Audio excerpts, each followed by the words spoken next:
This is Absolut Drinks with Rico. I am Rico, and today we're going to be making one of the most famous cocktails that hasn't been created by a bartender. It was actually created by an author. We're going to do the Vesper Martini. This is a gin and vodka martini with Lillet, created by an author and actually signed off by bartenders. Well done, sir. Don't forget, guys, if you're liking all the content and liking the drinks that we're making on these shows and you don't want to miss it, please subscribe. We're trying to get to 100K subscribers, so please get involved. So the original Vesper Martini was ordered by a fictional Secret Service agent from MI5 in Britain, and he actually asked for a martini that is 3 measures of gin, which is a lot of gin, by the way. 1 measure of vodka, that makes 4 measures, this drink's stiff, and half a measure of Lillet.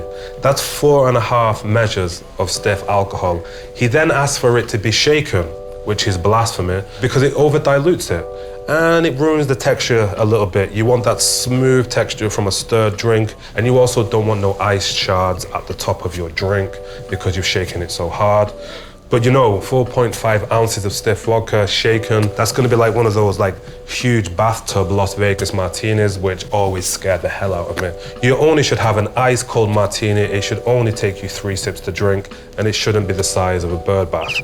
So let's get right into it. First up, we're gonna get our beautiful London dry gin, and we want 45 ml per drink. And next up, we're gonna add some Absolut Elyx. This is a luxury expression of Absolut vodka, 15 mils per drink. 42.3 ABV.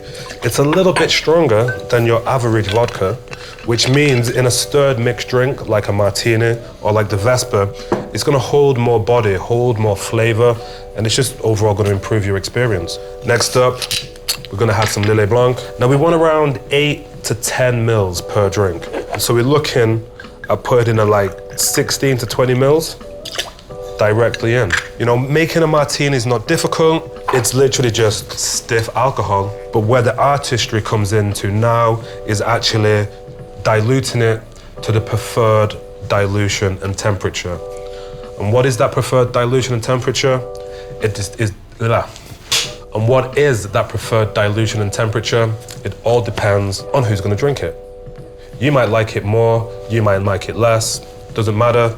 Get it to the right temperature that you like, and that is your preferred martini. We're gonna get some ice, throw the ice in.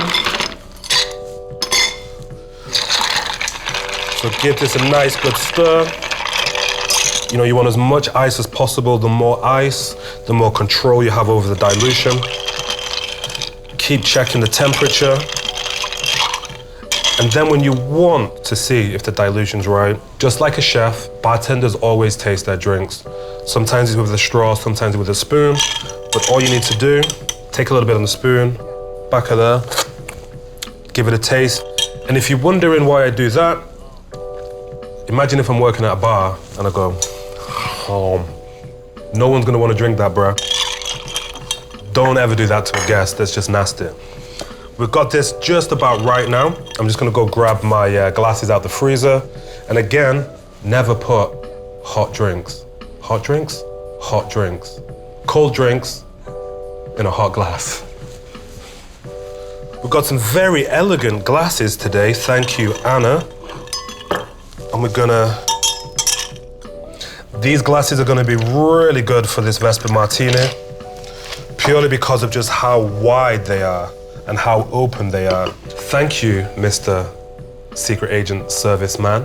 You used the best garnish for a martini. It is traditionally garnished with a lemon zest, which I personally, that was terrible, which I personally think is the best garnish.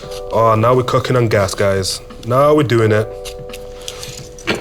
It is said to be garnished with a very large, thin slice of lemon zest, which is what we've got, and get all those oils all over the drink, and then just place it in.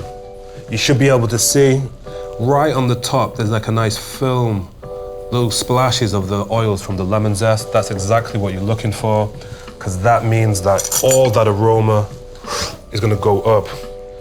Because don't forget, 80% of taste happens through your nose, not actually in your mouth. So you want to be drinking this drink, big, open, wide, glass. As you taste, smell it.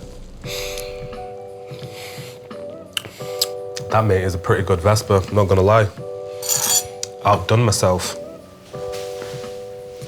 The Vesper Martini. Created by an author and actually signed off by bartenders. Well done, sir. Well done.